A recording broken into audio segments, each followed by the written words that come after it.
Bonjour à toutes et à tous. Je m'appelle Fatma Özdoğan. Je suis doctorante à l'Université de Montréal et à la Faculté de l'aménagement. Mes recherches portent sur les reconstructions après de grandes catastrophes, plutôt en Turquie. Et récemment, je suis allée au Japon pour étudier sur des lieux de mémoire liés aux catastrophes au Japon, ainsi que la culture de reconstruction au Japon. Et aujourd'hui, je veux partager quelques observations issues de ce terrain au Japon. Ensuite, je proposerai quelques pistes de réflexion pour penser la gestion des risques au Québec. Depuis les années 90, la réduction des risques de catastrophe est devenue un enjeu global, de plus en plus lié aux agendas de développement. Et cette évolution a produit plusieurs cadres internationaux, comme vous le savez, comme les objectifs de développement durable, le cadre de Hyogo et le cadre de Sendai récemment. Ces cadres ont contribué à placer la prévention, la préparation, la résilience et l'adaptation au centre des politiques de réduction des risques. Ils ont aussi consolidé l'idée que la reconstruction après des catastrophes peut devenir une occasion de reconstruire en mieux. Mais ces cadres restent problématiques. Ils fonctionnent surtout comme des recommandations. Leur application dépend largement des volontés des États, des capacités institutionnelles. Et parfois, ils ont les mêmes institutions qui sont responsables des conditions qui ont produit les risques et comment on peut demander aux mêmes institutions pour reconstruire mieux ou reconstruire une stratégie transformatrice après de grandes catastrophes des mêmes institutions. C'est cette tension qui rend le principe de Build Back Better, reconstruire en mieux. C'est important mais difficile à opérationnaliser juste pour ces raisons-là. Et le concept indique un objectif ambitieux, mais il reste souvent flou sur les mécanismes complets qui permettraient d'apprendre des catastrophes et de transformer durablement les pratiques. Et c'est pour cette raison que j'aborde aujourd'hui le principe de reconstruire en mieux à partir du cas du japonais. L'objectif est de comprendre comment le Japon transforme certaines expériences de désastre en apprentissage collectif et comment ces apprentissages sont mobilisés pour réduire les risques futurs. Bien sûr, le concept reconstruire en mieux est une notion très large avec des dimensions institutionnelles, techniques, sociales et politiques. Dans cette présentation, l'accent est mis sur une dimension précise, le rôle des mémoires de catastrophe, de la transmission de l'expérience dans la reconstruction post-catastrophe. Le 11 mars 2011, le Japon a été frappé par le séisme du Grand Ouest d'une magnitude de 9. C'était le plus fort séisme jamais enregistré au Japon et le troisième plus puissant jamais mesuré dans le monde après Chili et Alaska. Le séisme a déclenché un tsunami majeur avec des vagues qui ont monté jusqu'à 40 mètres dans certains secteurs côtiers. Plus de 160 km² de terre ont été inondés. Et cette catastrophe a aussi provoqué l'accident nucléaire de Fukushima Daiichi, peut-être vous le savez déjà. Il s'agit donc d'une catastrophe vraiment complexe. La catastrophe a causé plus de 20 000 morts et disparus. Environ 1 million de bâtiments ont été endommagés et environ 160 000 personnes alors ont dû évacuer à cause de Fukushima. Au total, plus de 200 municipalités de la région de Tohoku ont été touchées. Certaines villes côtières ont entièrement détruit. Et aujourd'hui, 15 ans plus tard, la reconstruction des régions dans une grande partie ont été complétées. Elle a reposé sur plusieurs mesures à grande échelle, la reconstruction. Des digues contre les tsunamis ont été construites sur plusieurs centaines de kilomètres de long de la côte, avec des hauteurs allant jusqu'à environ 15 mètres dans certains secteurs. Dans plusieurs villes, les zones résidentielles ont aussi été déplacées vers des terrains plus élevés, plus loin du littoral. Ailleurs, le sol a été artificiellement surélevé afin de réduire l'exposition au futur tsunami. Des travaux de décontamination radioactive ont été aussi menés dans les zones touchées par l'accident de Fukushima. Il s'agissait surtout de retirer le sol contaminé, de nettoyer les bâtiments, les routes et les espaces publics, puis de stocker les déchets radioactifs sur le terrain. Dans les zones résidentielles, une grande partie de cette décontamination a été terminée vers 2017, ce qui a permis de lever plusieurs ordres d'évacuation dans ces régions-là. Mais près de la centre de Fukushima, certaines zones restent difficiles à traiter et la gestion à long terme des déchets radioactifs reste toujours un défi majeur. Dans le cadre du programme de reconstruction, le gouvernement central japonais a proposé que chaque municipalité touchée développe environ 2 lieux de mémoire dédiés à ce désastre. Un budget de construction a été prévu pour cela. Ces lieux pouvaient être des nouvelles constructions comme un musée, comme des bâtiments d'archives, des bibliothèques, etc. Ou préserver, la stratégie peut être préserver certains bâtiments qui ont touché par des désastres. Et les municipalités ont décidé de stratégies de lieux de mémoire avec un dialogue, souvent un dialogue avec les communautés locales. Ces lieux ont ensuite été enregistrés dans un réseau appelé le route d'Ansho. Le route d'Ansho 311. 311 dessine la date du désastre, le 11 mars 2011. Le terme d'Ansho signifie transmission au japonais. Transmettre de l'expérience vécue, les leçons tirées et les savoirs liés au risque. Le route d'Ansho relie aujourd'hui environ 300 sites lieux de mémoire dans les préfectures qui ont touchés par le désastre. Et ces sites incluent des ruines préservées, des musées, des archives, des bibliothèques, des points d'observation ou des paysages reconstruits comme des parcs, des forêts, etc. L'objectif est simple. L'objectif est de faire ces lieux des espaces de dialogue continu autour de l'expérience de désastre. Il permet de transmettre ce qui s'est passé, d'apprendre de cette expérience et relier la mémoire aux efforts de reconstruction, aux réductions des risques futurs. Parmi ces lieux de mémoire, l'un des exemples les plus connus est l'école primaire d'Arahama à Sendai. Le jour du tsunami, l'école a servi de lieu de refuge. Des élèves, des enseignants, des habitants de quartier sont montés dans étage supérieur, puis sur le toit du bâtiment pour échapper à la vague de tsunami.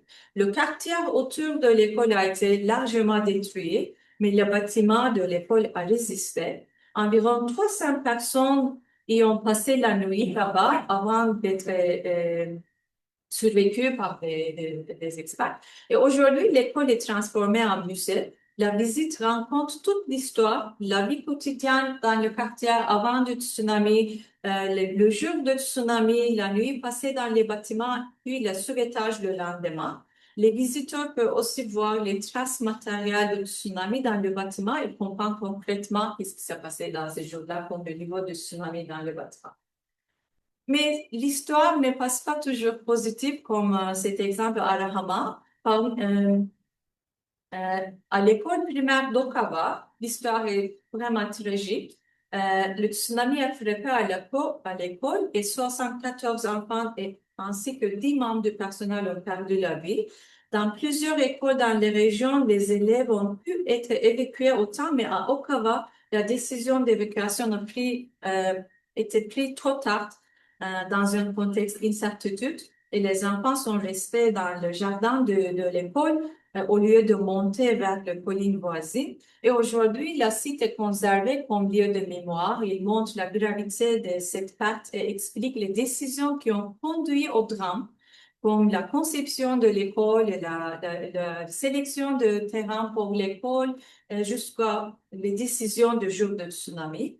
Il y a des visites guidées qui abordent la discussion de responsabilité institutionnelle, responsabilité d'urgence, les conséquences de décisions prises ce jour-là. Okawa est donc un lieu de deuil, mais aussi un lieu de réflexion et d'apprentissage collectif. Au-delà des écoles préservées, la mémoire de désastre prend aussi la forme de parcs commémoratifs et de musées. Dans plusieurs zones côtières touchées par le tsunami, les quartiers résidentiels ont été déplacés vers l'intérieur des terres ou vers des terrains plus élevés. Les anciens espaces habités ont alors été transformés en lieux publics dédiés à la mémoire de désastres. Ces parcs et musées permettent de conserver les traces de désastres, commémorer les victimes et les transmettre des leçons du tsunami aux visiteurs ou aux nouvelles générations. Une autre dimension essentielle de la transmission de l'expérience au Japon est la culture des Kataribes.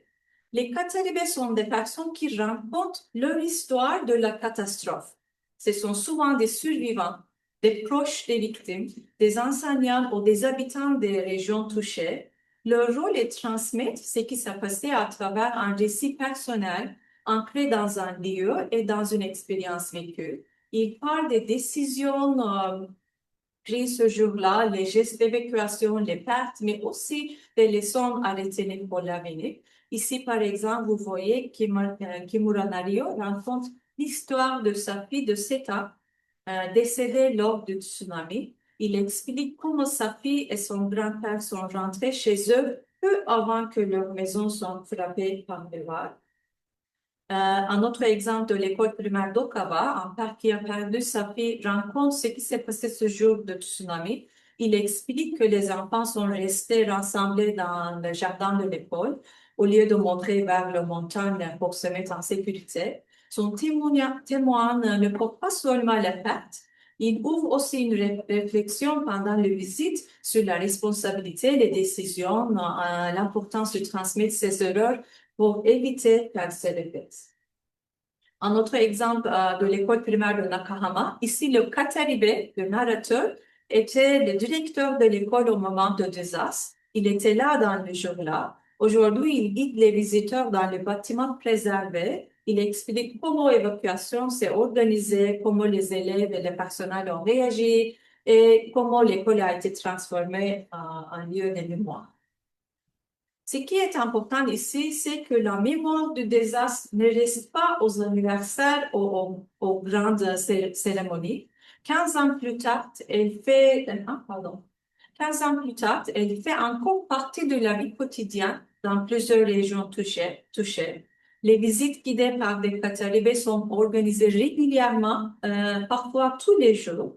Les élèves de la région visitent ces lieux dans le cadre de leur éducation de risque. Des touristes viennent aussi parfois dans des circuits qui combinent les activités avec les activités culturelles. Mais au centre de chaque activité, il y a toujours un dialogue autour des expériences de désastre, expliquer les décisions prises, transmettre des erreurs et partager les leçons apprises. Les catastrophes donc deviennent un sujet de dialogue qui continue entre les générations, entre les habitants, les visiteurs et les institutions. C'est une mémoire active intégrée dans l'éducation, le tourisme local et la culture publique du risque. Mais cette culture de transmission n'est pas nouvelle au Japon. Dans les régions côtières, on la voit par exemple à travers les stades de tsunami. Ce sont des pierres installées après des catastrophes et des tsunamis passés. Elles indiquent jusqu'à quel niveau l'eau était montée, quelles zones ont été touchées et parfois combien de personnes ont perdu la vie. Et transmettent aussi des messages assez clairs et directs. Par exemple, il y a des messages comme monter vers les hauteurs après un séisme.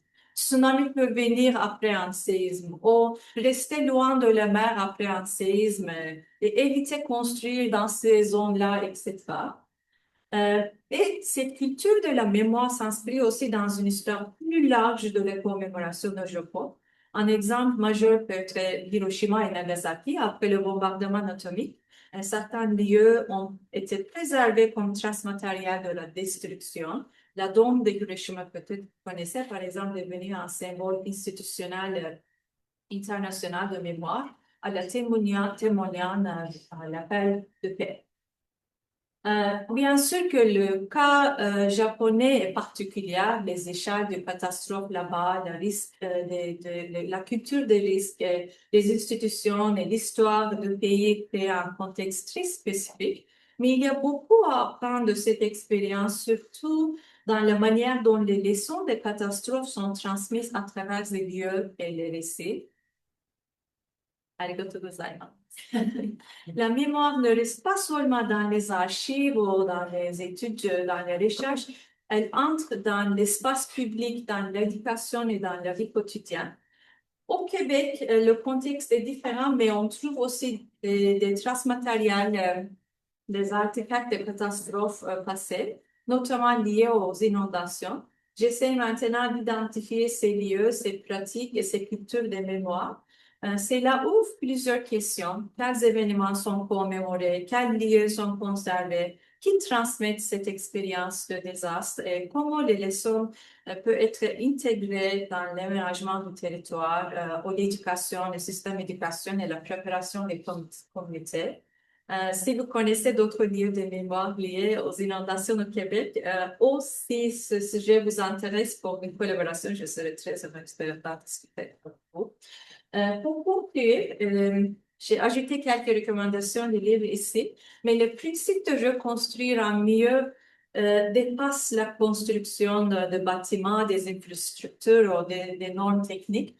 Il concerne aussi la manière dont une société transforme l'expérience d'une catastrophe en apprentissage collectif.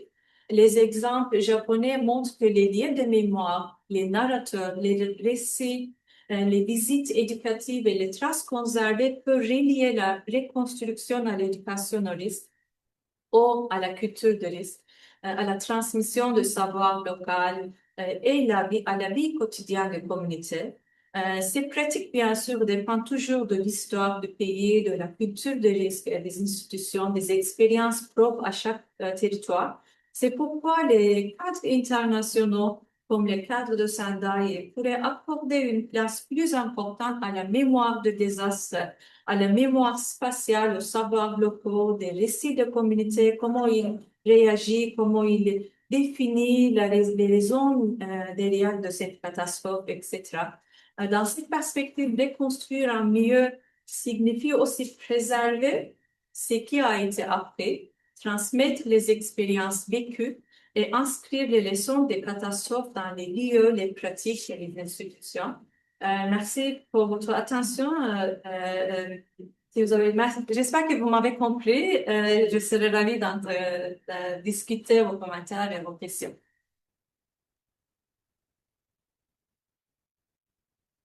C'était très clair et très intéressant. Oui. Merci beaucoup. Je suis complète avec moi. Si vous voulez, c'est assez commun au Japon. Si vous voulez apprendre plus, je peux aider avec vous. C'est très gentil. Merci beaucoup. Questions, commentaires, réactions? Monsieur Gachon. C'est vraiment très beau. Marilyn va s'en reparler, comme il a s'en parler avec toi aussi, Nathalie. Il n'y a pas lieu de mémoire sur les inondations qui ont marqué 2011, 2017, 2019. Ça, c'est un bon. À quel point c'est important dans le respect des personnes qui ont vécu ça, mais aussi dans se réapproprier aussi ce territoire et continuer à y vivre. Il y a vraiment la culture japonaise est extraordinaire en plusieurs points de vue. On devrait apprendre de ça et j'aimerais ça avoir ton commentaire justement pour t'imprégner de cette culture-là et de ton séjour là-bas. Quelles sont les choses, les leçons apprises aussi que tu as tirées de son séjour là-bas qui pourraient nous servir aussi à partager cette culture-là, cette mémoire qui est totalement absente, en tous les cas dans les endroits qui ont récemment vécu des inondations et qui ont marqué le territoire. En fait. Comment entretu c'est aussi émotif tout ça, mais c'est très important. Oui, ce que je comprends dans la culture japonaise est l'institutionnalisation de la mémoire des expériences de désastre. Les expériences sont intégrées à le système d'éducation, aux recherches, dans la vie quotidienne, avec plusieurs façons, pas seulement avec les lieux de mémoire, mais ils parlent toujours de cette expérience. Les narrateurs partagent leurs expériences avec la nouvelle génération. Il y a une communication dans la vie quotidienne, toujours. Ils parlent de désastre toujours. Les expériences de désastre sont toujours là, même s'ils parlent d'autre chose, des politiques, des élections, je ne sais pas, mais ces expériences historiques sont intégrées dans leur système éducatif et dans leur vie quotidienne. C'était vraiment intéressant pour moi de l'expérience. Et c'était une bonne chance parce que quand j'étais là, il y avait un tremblement de terre. Youpi! Ah non, le laboratoire, oui, c'est ça. Donc, j'ai vu comment il parle de catastrophes dans le moment-là. Et oui, je pense que le problème est donner le voix aux gens qui ont expérimenté, qui ont vu cette expérience-là, et faire ces expériences visibles à tout le monde. Par exemple, quand j'ai donné des exemples de ces Kataribé, je sais que c'est pas facile pour eux parler de ces expériences, ces pertes de filles, 7 ans, toute la famille. Quand je parlais avec les gens, je vois que beaucoup de gens ont perdu ces familles, mais ils continuent à parler de cette expérience-là. C'était vraiment intéressant le courage de partager ces expériences 15 ans plus tard. Merci beaucoup. Autre question, commentaire? Merci beaucoup, Fatma. Merci. Merci. Il y a une question. On va aller. C'est super, si tu cherches un autre endroit ici, Saint-Jean-Vianney, samedi, puis il y a Montréal encore, il y a Saint-Jean-Vianney. C'est Son terrain de Saint-Jean-Vianney, il est ça. Merci beaucoup.